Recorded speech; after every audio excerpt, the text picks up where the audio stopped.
Welcome to the Veterinary Marketing Podcast, where it's all about how to attract, engage, and retain clients to your veterinary hospital using digital marketing. My name is Brandon Brashears. I hope you're having a wonderful day. In today's episode, we are going to be talking all about a bad word in the veterinary industry, which is sales. This is a four-letter word to most veterinary professionals. People do not like sales. But guess what? It is important, and having good sales processes in place can make the difference between a successful marketing campaign and a failure.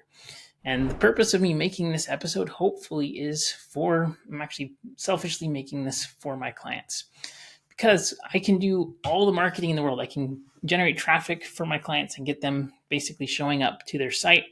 But if they're not converting on the sales side, all that work that we just did not help. So I'm going to give some very practical sales tools and tips in this episode. And really the point of it, I think you should save it in the future because you might want your staff to listen to it in the future. So it's really, from a selfish standpoint, I want my clients to have fantastic sales people in place so that they can convert as many as possible.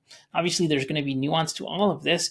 You're going to need to apply your own insights about what you know about your customers and your clients and the types of services that you're marketing, but it's going to be very helpful for you. Now, before we begin, we have two sponsors for this episode, and here they are. This episode is being sponsored by the International Veterinary Dentistry Institute and veterinaryDentistry.net. If you're a veterinarian or you have veterinarians that you work with who struggle with dentistry or who'd like to be more confident when it comes to dental procedures, then you definitely should go to ivdi.org/VMP. That is ivdi.org/VMP to sign up for a free upcoming live training that's going to go far beyond your average dentistry seminar.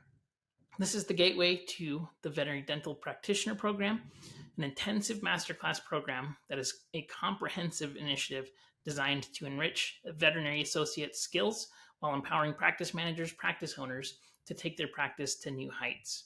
This live training is going to be conducted by board-certified veterinary dentist Dr. Brett Beckman. He's been on the podcast twice and is an incredibly talented teacher and educator.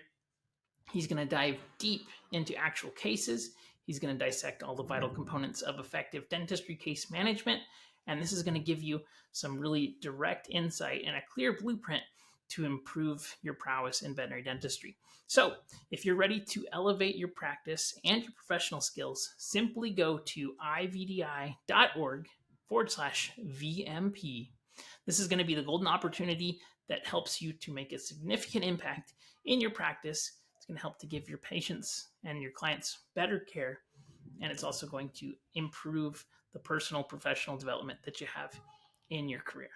Go to ivdi.org/VMP. This episode is being sponsored by two websites by Brad Haven. We have usedvetequipment.com and newvetequipment.com. For over 9 years now, usedvetequipment.com has been helping vets to buy and sell used equipment. You can save money when you buy used everything from cages, kennels, pumps, x-ray equipment, lasers, ultrasounds, dental equipment, surgery equipment, lab equipment from Abaxis, IDEX, and Heska, tables, tubs, and sinks, vet trucks, and vet boxes. What do you have to sell? At usedvetequipment.com, they bring the buyer and seller together. Also, if you're looking for new veterinary equipment with amazing warranties, check out newvetequipment.com, where they show you the price up front.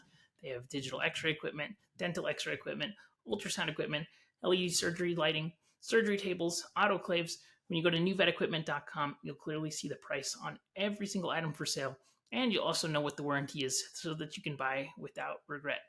Also, if you are interested at all in joining the Facebook group that's free, it is called the Veterinary Marketing Nerds. Be sure to head on over to facebook.com/groups/the Veterinary Marketing Nerds. Also, I've been posting a ton on LinkedIn. And so if you are enjoying, it's different types of content on there. So if you're enjoying this podcast, you want to also engage on LinkedIn, be sure to connect there. Always happy to connect. If you have questions, it's a great place to message me too. So let's jump into today's episode. Let's talk about sales. And sales is different than marketing. Marketing is getting your message out to a group of people, right? You're outbound, contacting people. You know, there's the different types of marketing. You have social, email, paid social, paid search, different things. I mean, postcards, all of that falls under the marketing umbrella. But when somebody calls or interacts with your business, and when they're deciding whether or not they're going to do business with your practice, that is when sales comes in. So I want you to think about real quick, if you have a marketing problem or if you have a sales problem, and it's pretty quick and easy to identify. If you have a marketing problem, you don't have enough people showing up to your practice. You don't have enough people calling your phones. You don't have enough people booking appointments online. That's a marketing problem. If you have all of these activities happening, if you have people going to your site, assuming that they're the right demographic, right? So let's say you have pet owners in your area as the bare minimum kind of qualification to know, are these the right people? Are they in your area? Number one, because they have to be able to physically come into your practice. And then number two, do they own pets and do they need veterinary care? If that's true, if you have people coming to your site, but they're not converting into clients, you have a sales problem. And there are very few practices out there that have good sales training and good sales systems in place. But if you can master sales and get a systematic way of consistently converting people who are strangers into customers and clients, tiny little improvements in the work that you're going to do is going to have massive impact. Let me tell you really quick about the math here. So let's say that you have a conversion rate at 2% currently, and that's pretty low, right? Hopefully it's much higher than that. But let's say cold traffic, people that don't know, like, and trust you already, you only convert 2% of those people. And let's compare that to boosting it just to 5%. So a 3% increase in conversion, which is definitely achievable. Especially if your conversion rate is low, you should be able to dramatically improve it. Typically, I like to see conversion rates around at least 10% for cold traffic, even higher than that for urgent care or different types of services, but at least 10%. So let's just use the 2 and 5% though, okay? So at 2% conversion rate, let's say you have 100, or let's actually break it down. Let's say you have 1,000 visitors in a month. At 2% conversion, you're going to have 20 new clients. All right. And let's assume that each one of those clients gives you a $50 profit, just for the sake of the argument here. That's going to be a total of $1,000 in profit. So the ROI that you have is going to be calculated. It's return minus the investment divided by the investment times 100. So let's say you make $1,000. Let's say you spent $100 to get that. Your return on investment would then be a 900% return on investment. Now, let's see if you use those exact same numbers, but at a 5% conversion rate.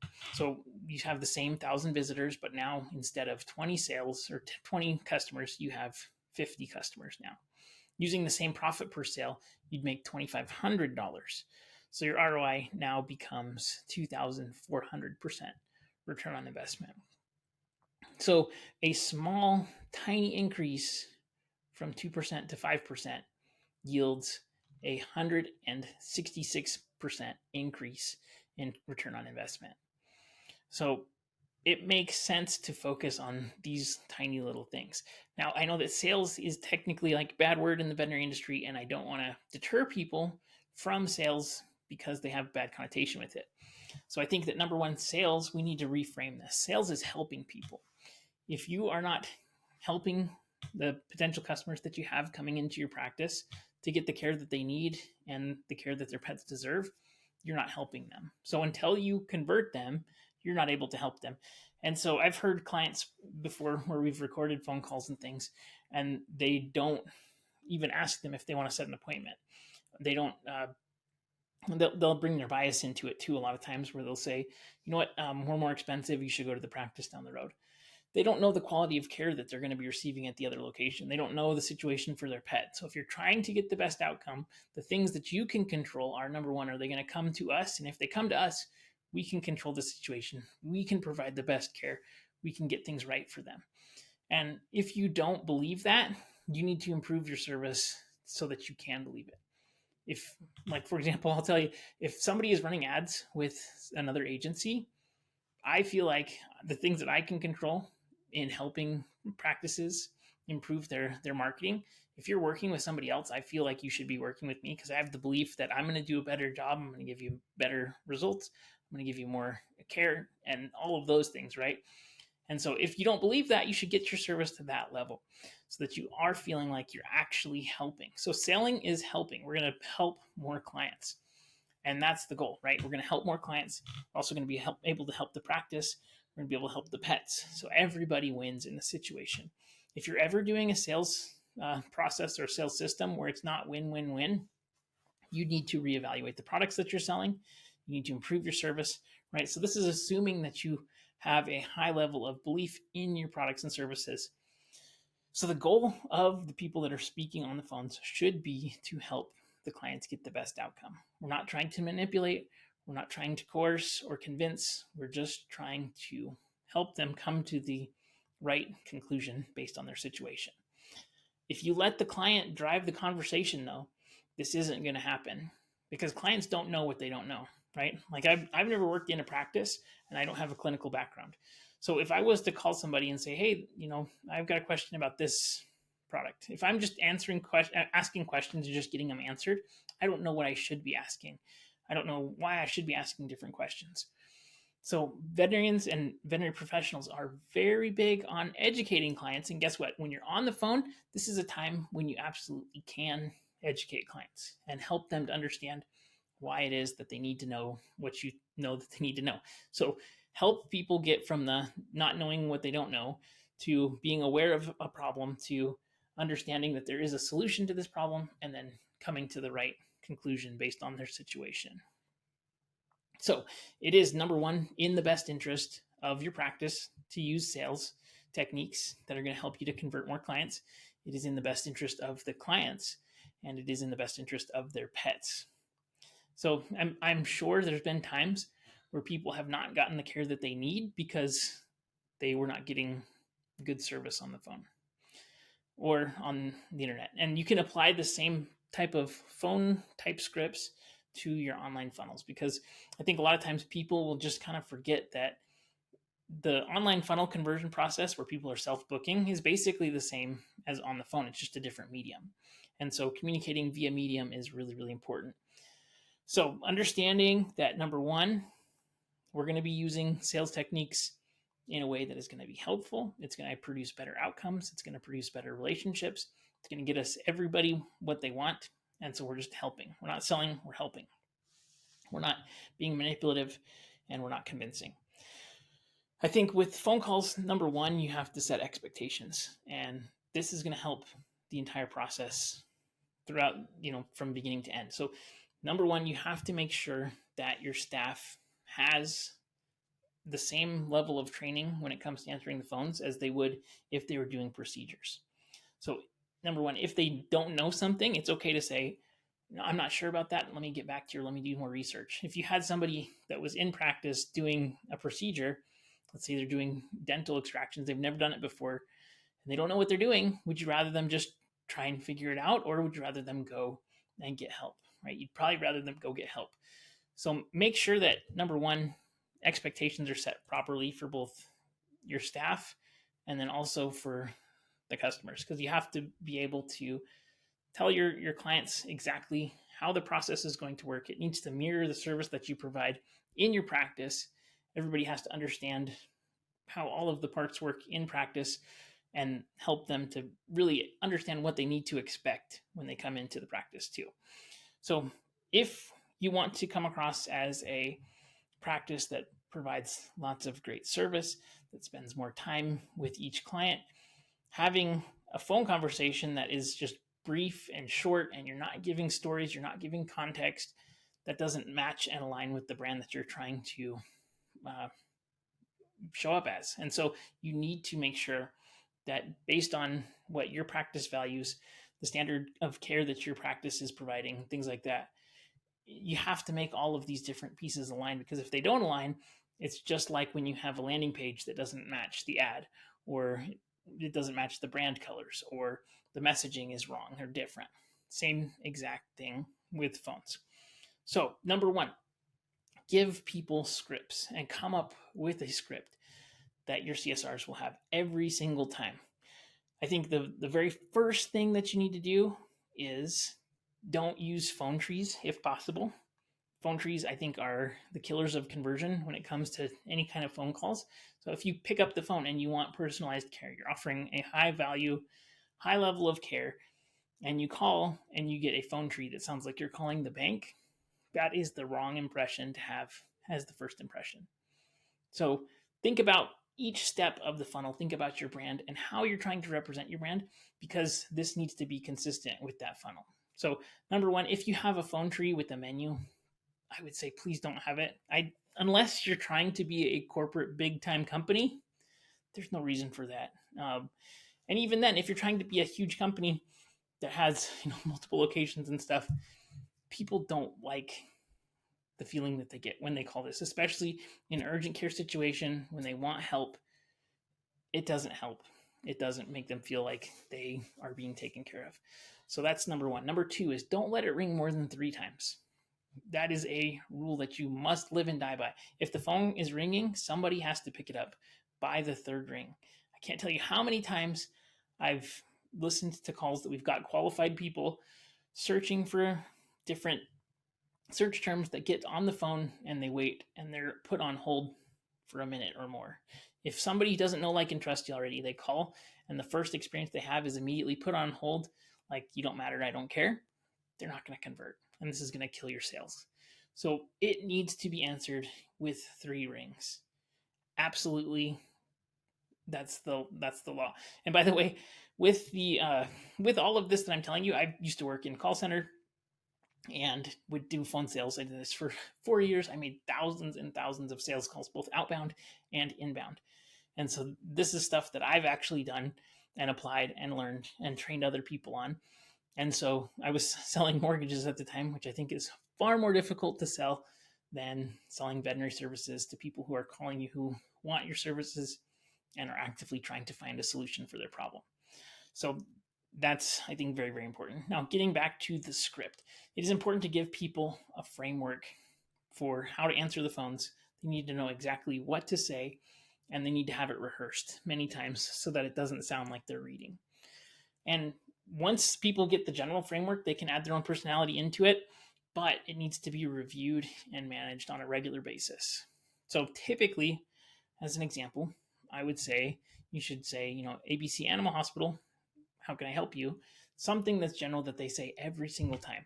They need to sound like they're smiling on the phone, because you can tell if you answer the phone like you are grumpy, you don't want to talk to them, you're stressed, overwhelmed, it's going to kill the sale. We used to have salespeople that we'd train and we'd put a mirror in there so that they could look at themselves and smile. Especially there was guys with monotone voices who were very boring to listen to. And so we'd make them smile and look at themselves smiling. And they felt silly doing it, but they would smile and it would come across as more friendly. So people can feel it when you're smiling. People can feel your mood. Make sure that this is talked about, because they need to have a warm welcome. How do we want to present our practice, right? You only have one chance to make a first impression.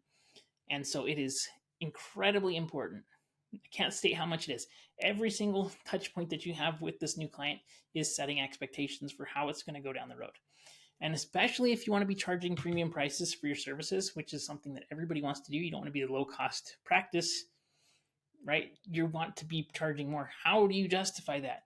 You have to justify it through experience. You have to justify it through benefits that you're doing, things like that. So have a consistent experience throughout. I'm going to say that probably 20 more times here on this episode, but it's very, very important. So number one, have a script. What do they say? Usually it's going to be different topics that people are calling for, but I would probably have, 2 or 3 buckets, right? So one is like current clients, right, that are calling. What do they say when current clients call for follow-up or for rebooking or things like that? And then another one, which is what do you say to new clients who are interested in specific services? So you'll typically know what kind of services you're marketing for, what kind of service calls that you get. And so I think you need to have pre-rehearsed with these different types of clients that you're going to be generating and attracting. So what do I mean by that? Like, let's say you're doing marketing for dental procedures, spay and neuters, and same-day appointments, for example. You need to understand the types of questions that each one of those people are going to be asking, and then you have to be prepared with how to pivot the call from typically questions to closing. And people want on the phone somebody that's calling. They typically have several questions in their mind that they need to get answered so that they can make a decision. Most of the time, and depending on the urgency level, if people have enough information, they're going to then be able to make a decision. And it's either going to be yes or no. And if it's a no, you can either decide to push back and try to get people back online. If it's a no, that might be okay because they might not align with your practice. They might not be a good fit. But if it's a yes, then you need to be able to convert them. So let's talk about this in a few breakdowns because I think this is really, really important. A lot of the times when I'm listening to calls from practices, and I've listened now probably thousands of calls now. I probably should measure how many I've listened to. But generally speaking, when somebody calls your practice, they're looking for information. And so if you're just in the process of answering questions, number one, it seems like that you're just an order taker. We don't want to be order takers. If people are asking questions, that is totally good. But you need to make sure that you direct it in a way that's going to be meaningful. And again, clients don't know what they don't know. So you have to educate them and get them to understand. Let me tell you what I mean by that. So somebody calls and they say, hey, I have a dog and I wanted to know how much is it to get it spayed, right? And most practices will just say, oh, let's say it's $200 for the exam, and then we have labs, which is $190, and then we have the spay, which is $700. And that's all that is said, just like that. And then it's quiet, right? And so from there, your CSRs are hoping that's enough information that's going to convert them. And it's not giving them any detail about the quality of service that you offer, what kind of pet they have, what kind of dog it is. You've built no rapport at all. So you want to be able to build rapport on the phone. You want to be able to give context, and you want to be able to provide value. Those three things.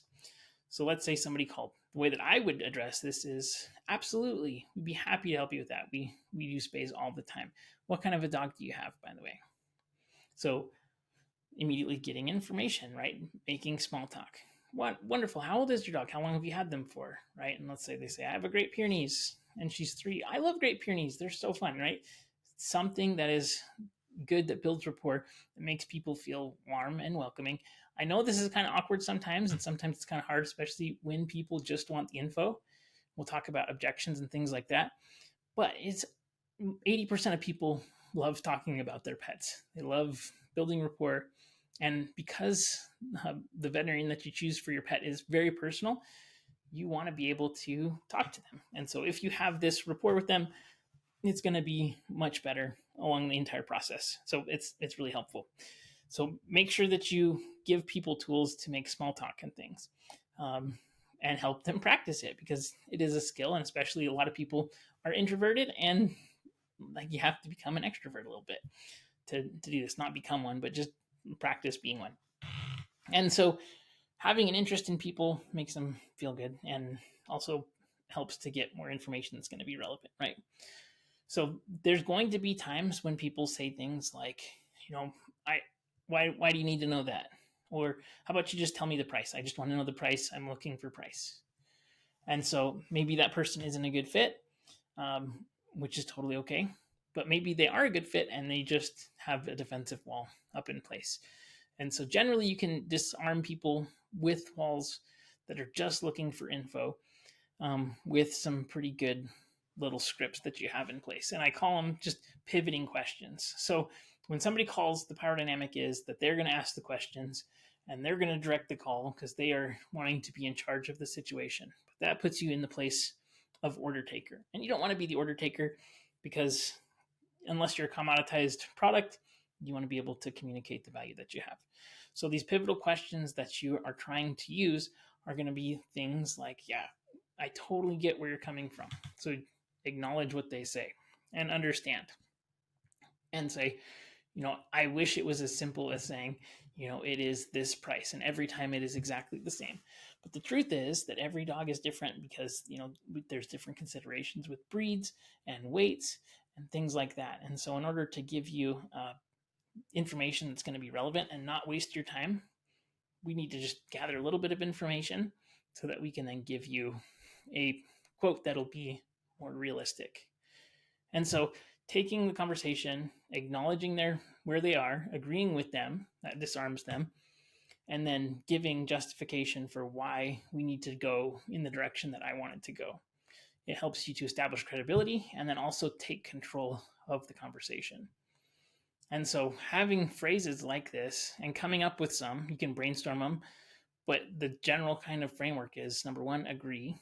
Yes, I totally understand. Number two is empathizing with them. I wish I could just give everybody the same quote because it would make my life a lot easier and it would cut down on the time it would take to get people info.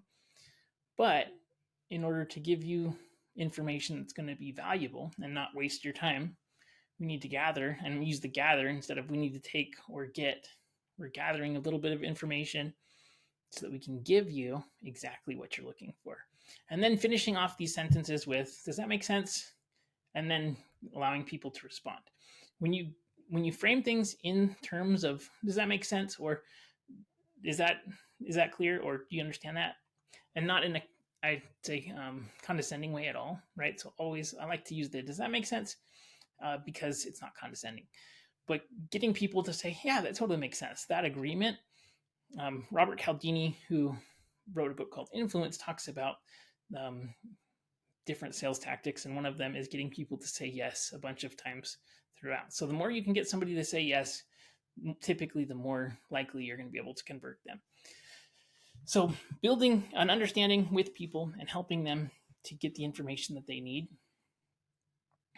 allows you to then build rapport too. So let's say you go through that conversation of, would it be okay if I gathered just a little bit of information so that we could give you a detailed quote?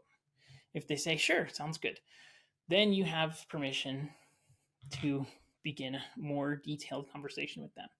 And so I think especially when you can just start building rapport, and if you're trying to offer service that is not just like in and out super quick, which most practices don't want that. They want to be able to have high quality care. They want to build relationships and rapport.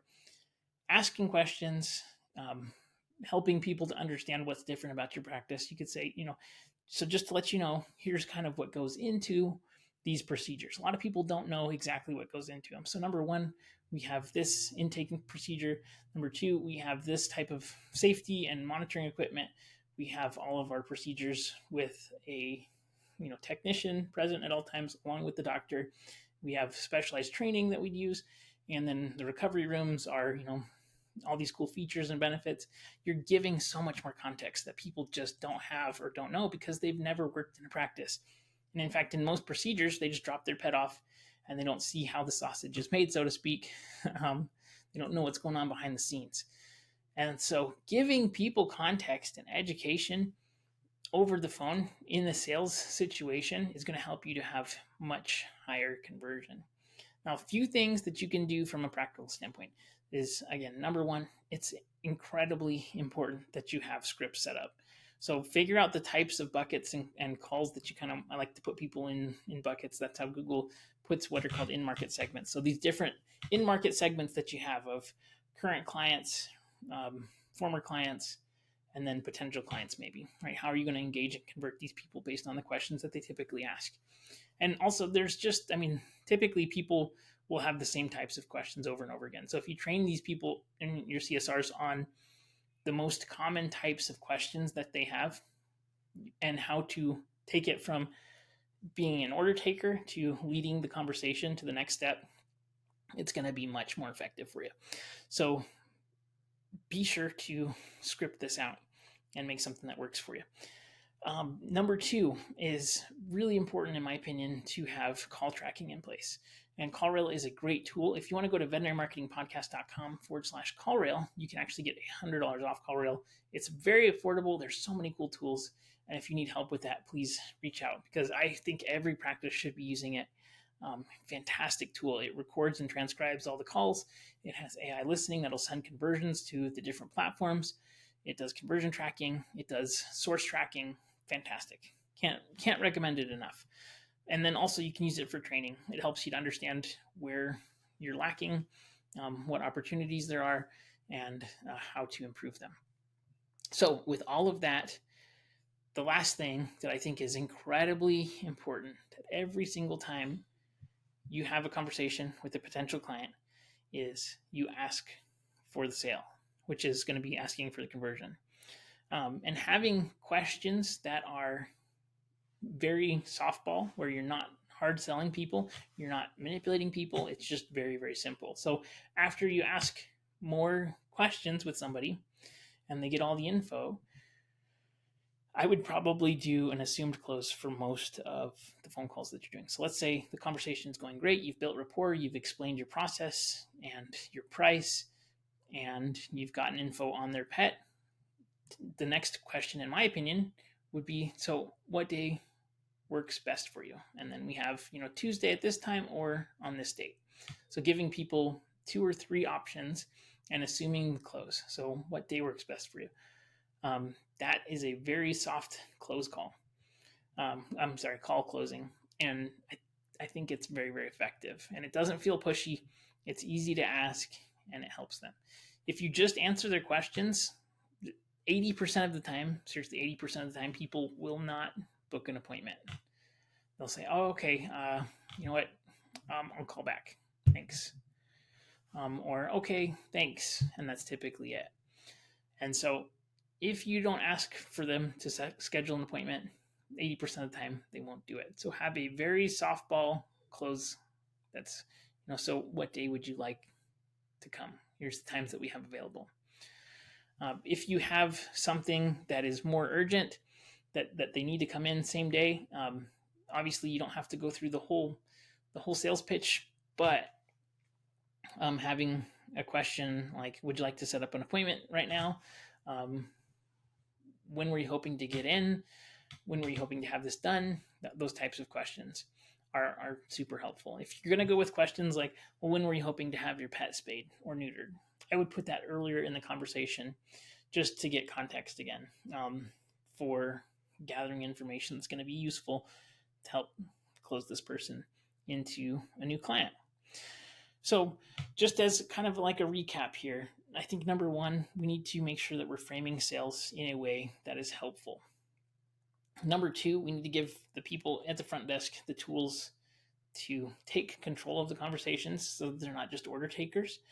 And then number 3, you need to create scripts and systems that are going to reflect the type of marketing that you do and the entire funnel so that you're consistent throughout the entire process.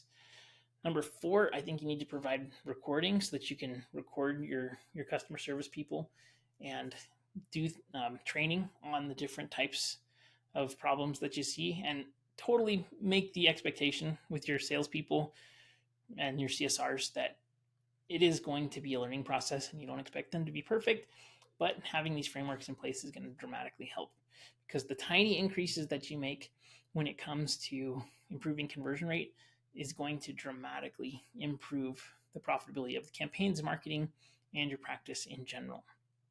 So very, very, very important. And then finally, every single time a potential new client calls, you need to ask a closing question. So what is that closing question? Figure out your favorite ones that are low pressure, that reflect your practice well, and make everybody feel good. But you have to ask them. If you ask for the sale, you're going to get more sales. I guarantee it. You're going to get more clients. So ask people over and over again. And if the word sales makes you uncomfortable, just use the word helping people, because if you don't help them, they're not going to come in.